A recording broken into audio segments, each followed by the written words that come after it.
xasida yi moo nu war a dàqal lépp lu ñuy lekk lu ne jàng xasida moo nu ko war a dàqal.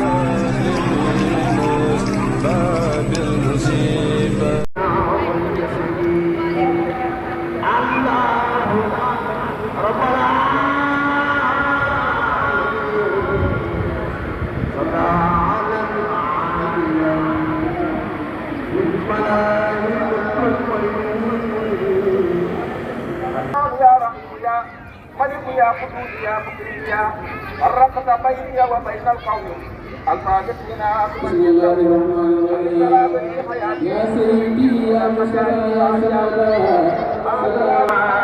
مع سلام بجميع الناس وسعدك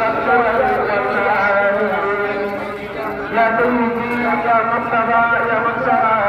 صلى عليك من دعاك للسراء يا سيدي يا مصطفى يا مكسرى